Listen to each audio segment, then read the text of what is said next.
tentang bagian pendahuluan yang menjelaskan konteks dan alasan mengapa topik ini menjadi perhatian global.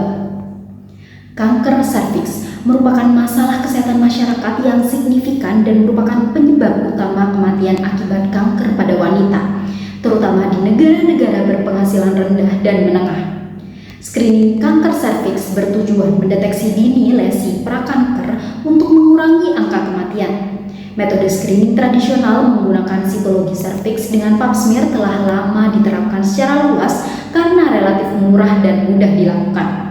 Namun, sensitivitas pap smear masih terbatas dan menunjukkan variasi yang signifikan antar lokasi dan populasi yang dipengaruhi beberapa faktor. Dalam beberapa tahun terakhir, tes human papillomavirus atau HPV dan teknologi screening seperti liquid based cytology atau LBC mulai diperkenalkan sebagai metode alternatif dengan sensitivitas dan konsistensi hasil lebih baik. Kajian ini bertujuan meninjau peran sitologi patologi dalam screening dan deteksi dini kanker serviks dengan fokus evaluasi sensitivitas pap smear serta perbandingannya dengan metode screening lain dalam berbagai konteks pelayanan kesehatan. Selanjutnya, masuk ke bagian tesis statement. Kami menyoroti bahwa metode screening kanker serviks yang ada sekarang seperti pap smear, LBC, tes HPV, dan co-testing memiliki efektivitas yang berbeda-beda.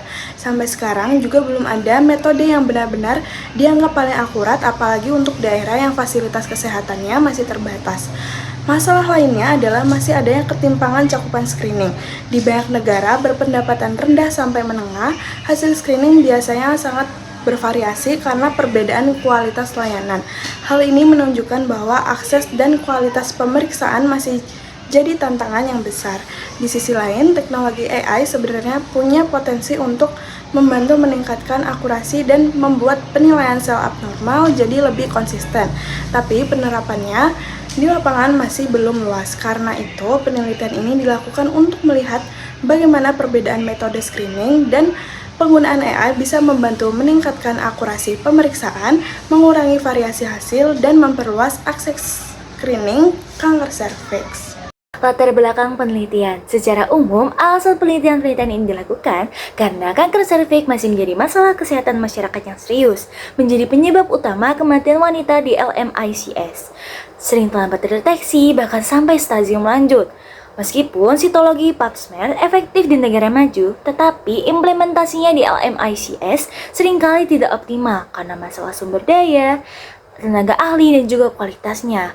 Penelitian tersebut berfokus pada yang pertama, evaluasi dan efektivitas sitologi seperti pap smear atau teknik sitologi baru seperti LBC atau AI sitologi untuk mendeteksi prakanker atau kanker pada populasi. Yang kedua, ada perbandingan akurasi dan kinerja sitologi dengan tes HPV sebagai tes screening primer yang disarankan oleh WHO. Yang ketiga, ada mengidentifikasi strategi screening yang paling sesuai, efektif, dan dapat diterapkan untuk mempercepat pencapaian target eliminasi kanker serviks menurut WHO. Nah, selanjutnya adalah strategi kami dalam menelusuri dan juga menemukan literatur yang akan kami review. Nah, kami berfokus pada topik screening kanker serviks, sensitivitas sitologi serviks, dan perbandingan metode pap smear, serta tes HPV. Nah, pencarian literatur kami juga menggunakan beberapa kata kunci seperti cervical cancer screening, pap smear sensitivity, dan sebagainya. Nah, kata-kata kunci tersebut kemudian kami kombinasikan menggunakan operator boolean untuk memperluas maupun mempersempit hasil pencarian sesuai kebutuhan kami. Nah, basis data yang kami ambil sendiri berasal dari data-data yang beredar di internet, mencakup seperti misalnya PubMed atau Google Scholar. Nah, kemudian literatur yang kami kumpulkan, kami pilih dan kami prioritaskan dari publikasi 10 tahun terakhir. Pertama, artikel dengan data empiris mengenai sensitivitas, spesifisitas, akurasi diagnostik, atau evaluasi implementasi dalam berbagai sistem pelayanan kesehatan. Baik, mari kita lihat lebih dalam mengenai jenis literatur yang kami kaji. Ini adalah fondasi dari semua temuan diagnosis kanker serviks yang telah kami rangkum. Jadi di kajian ini merangkum penelitian primer dan juga sekunder dari tahun 2017 hingga 2025 yang dibagi menjadi 3 kelompok fokus, di mana yang pertama ada fokus global atau data dunia yang di mana literatur ini mencakup studi seperti systematic review. Kemudian systematic review ini ada dari 202 negara. Penelitian ini membantu untuk kita melihat gambaran umum, akurasi, dan cakupan strategi screening kanker serviks yang ada di seluruh dunia. Kemudian yang kedua ada fokus lapangan atau kajian regional, di mana mengulas studi besar yang lebih spesifik. Contohnya ESTAMPA yang ada di Amerika Serikat, Amerika Latin, dan studi perbandingan sitologi konvensional versus LBC di Bangladesh. Ini penting karena hasil diagnosisnya ini sangat dipengaruhi lokasi. Jadi dari langkah atau metode yang digunakan untuk screening itu dilihat berdasarkan lokasi dan situasi. Jadi kalau misalnya HPV itu cocoknya di A dan di B, itu dia bagus, tapi di lokasi B itu tidak terlalu manjur, itu karena memang harus disesuaikan kondisinya berdasarkan apa yang kami baca. Baik, ada di yang ketiga terkait fokus teknologi dan kualitas, di mana ada ulasan tentang inovasi seperti potensi kecerdasan buatan AI dalam diagnosis sitologi dan studi jaminan kualitas sampelnya pada tes HPV karena krusial untuk mencegah misdiagnosis. Next. Konsep dan informasi yang didapatkan dari literatur. Berdasarkan literatur yang telah dikumpulkan dan dikaji, kami menemukan dua konsep utama, yaitu tentang peran sitologi serviks dalam tes pap smear sebagai alat screening primer kanker serviks dan tantangan implementasinya di Low and Middle Income Country atau LMICs dibandingkan dengan tes HPV. Berdasarkan informasi dari 10 literatur yang kami pakai, didapatkan 4 informasi kunci. Antara lain yang pertama, screening dan akurasi. Sitologi konvensional memiliki sensitivitas cenderung terbatas, tapi spesifisitasnya relatif tinggi. Akan tetapi, dalam literatur menyebutkan bahwa performa sitologi ini sangat beragam antar studinya, berbeda dengan tes HPV yang cenderung lebih konsisten. Yang kedua adalah keunggulan dan kekurangan sitologi. Sitologi pap smear merupakan metode yang sederhana, murah, non-invasif, dan mudah dilakukan dengan sumber daya terbatas. Namun, beberapa kekurangannya seperti bergantung pada interpretasi ahli sitologinya, kualitas sampelnya bagaimana, bahkan infrastruktur laboratorium yang juga mempengaruhi. Nah, itu tuh membuat hasilnya terkadang tidak memuaskan dan tidak signifikan. Yang ketiga ada liquid based sitologi atau LBC, dikembangkan untuk mengatasi kelemahan sitologi konvensional dengan mengurangi sel yang tidak memuaskan. Walaupun dia unggul secara praktis, tapi beberapa studi menemukan bahwa sitologi konvensional memiliki sensitivitas lebih tinggi atau lebih baik dengan akurasi yang sama seperti LBC. Yang keempat, ada implikasi klinis dan kebijakan. Tingginya variasi dalam hasil sitologi DLM-ICS menjadi argumen untuk berpindah untuk tes HPV yang disarankan oleh WHO untuk memenuhi target eliminasi. Akan tetapi, sitologi tetap disarankan untuk menjadi alat screening pada populasi yang beresiko tinggi. Yang selanjutnya ada metode penelitian. Yang pertama ada desain penelitian. Desain penelitian menggunakan systematic review terhadap berbagai studi screening kanker serviks. Literatur yang dianalisis mencakup studi cross-sectional, meta-analisis, multi-center, dan lain-lain.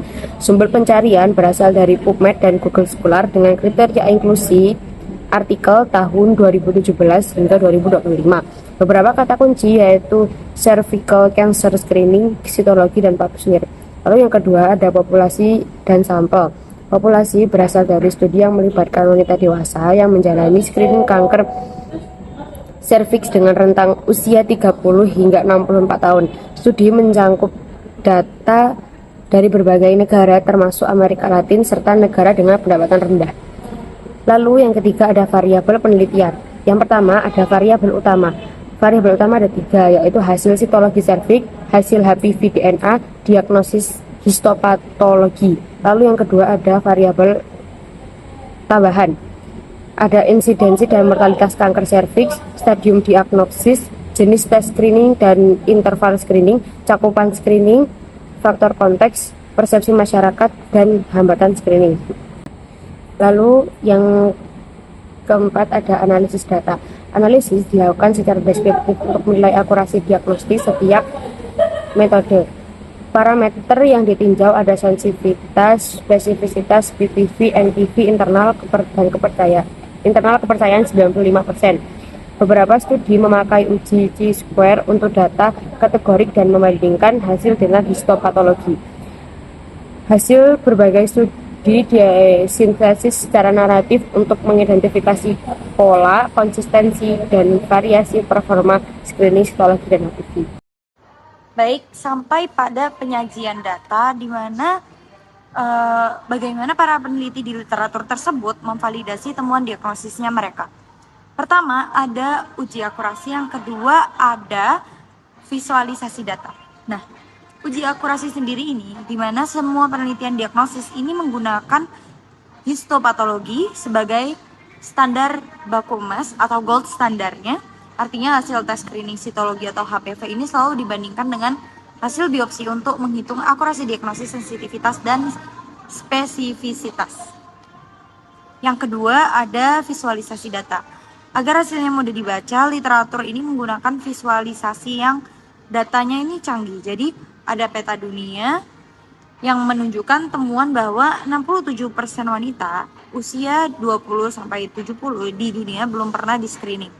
Ini menunjukkan kesenjangan besar dalam program screening itu sendiri. Dan ada grafik khusus seperti forest plots untuk membandingkan secara jelas performa diagnosis antar berbagai pusat studi. Selanjutnya ialah interpretasi data. Mari kita lihat 3 temuan krusial ini yang disimpulkan dari seluruh literatur yang telah kami ulas.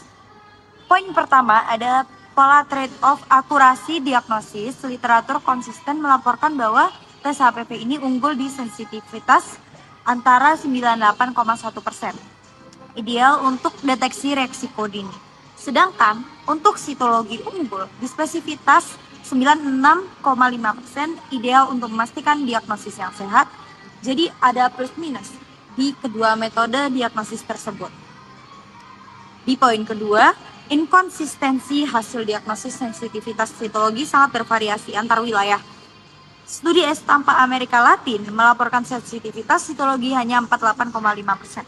Namun di Bangladesh, sitologi konvensional justru lebih baik di angka 87,5% daripada LBC. Ini memperkuat pentingnya standarisasi karena hasil diagnosis sangat dipengaruhi oleh konteks lokal, disesuaikan dengan situasi dan juga kondisi. Merujuk kepada poin ketiga, di mana kualitas sampel ini penentu diagnosis. Jadi, temuan ini menyoroti bahwa kualitas sampel yang rendah, khususnya selularitas, berkorelasi langsung dengan kegagalan deteksi HPV. Hal ini berisiko menyebabkan hasil diagnosis yang negatif palsu. Jadi dengan rangkuman temuan yang krusial ini, kami juga akan melanjutkan ke bagian evaluasi mengenai inkonsistensi ini dan bagaimana sih arah penelitian diagnosis kanker serviks selanjutnya. Jadi dari apa yang kita baca, kita bisa mencoba memahami dan belajar dari apa yang telah kita pelajari. Next. Selanjutnya yaitu inkonsistensi atau argumen yang bertentangan. Kajian literatur tentang sensitivitas sitologi serviks atau pap smear dalam screening kanker serviks menunjukkan adanya inkonsistensi yang signifikan antar berbagai studi yang perlu diperhatikan dalam interpretasi hasil dan penerapan kebijakan screening. Contohnya, pada studi Estapa 2023 melaporkan sensitivitas pap smear untuk deteksi CIN13 sebesar 48,5%, jauh lebih rendah dibandingkan tes HPV yaitu 98,1%. Pada studi Chowdhury 2022 malah menemukan pap smear konvensional menunjukkan sensitivitas lebih tinggi yaitu 87,5% daripada liquid basitologi yang 75%.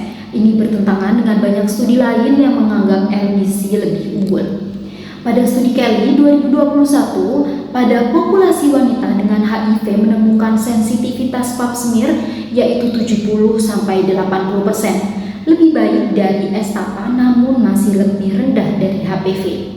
Sistematis review dan meta-analisis mengindikasikan sensitivitas sitologi sangat bergantung pada kualitas laboratorium, pelatihan, dan metode sehingga tidak ada angka sensitivitas global yang konsisten. WHO merekomendasikan tes HPV primer menggantikan pap smear di banyak negara, tapi pap smear masih digunakan secara luas di negara dengan keterbatasan biaya dan sumber daya. Inkonsistensi ini menuntut standarisasi teknik, pelatihan rutin, penelitian multi-center, dan evaluasi cost effectiveness sebagai metode untuk pengambilan keputusan yang tepat sesuai konteks lokal. Yang selanjutnya ada arah penelitian selanjutnya. Yang pertama ada standarisasi dan peningkatan kualitas screening sitologi dan HPV. Perlu penelitian untuk menetapkan cut-off kualitas sampel serta standar adekuasi yang berlaku lintas platform agar hasil screening lebih konsisten. Yang kedua, ada integrasi dan evaluasi teknologi baru. Studi lanjutan perlu menguji AI dalam screening sitologi pada populasi yang lebih besar dan beragam untuk memastikan akurasi, konsistensi, dan keamanannya di dunia nyata. Lalu yang ketiga, ada optimalisasi metode screening untuk negara berpendapatan rendah. Perlu adanya studi implementasi mengenai HPV, self-sampling, termasuk model edukasi komunitas, penerimaan budaya, dan partisipasi strategi. Lalu yang keempat, ada perbandingan metode screening dalam konteks lokal. Dibutuhkan penelitian head-to-head antara pap smear konvensional, LBC, HPV test, dan VIA dalam populasi berbeda untuk menentukan metode terbaik berdasarkan sensitivitas, spesifisitas, biaya, dan ketersediaan. Lalu yang terakhir ada pemantauan jangka panjang dan dampak sistematik. Perlu adanya studi kohort jangka panjang untuk menilai efek screening terhadap insidensi dalam mortalitas kanker serviks karena sebagian besar penelitian hanya cross-sectional.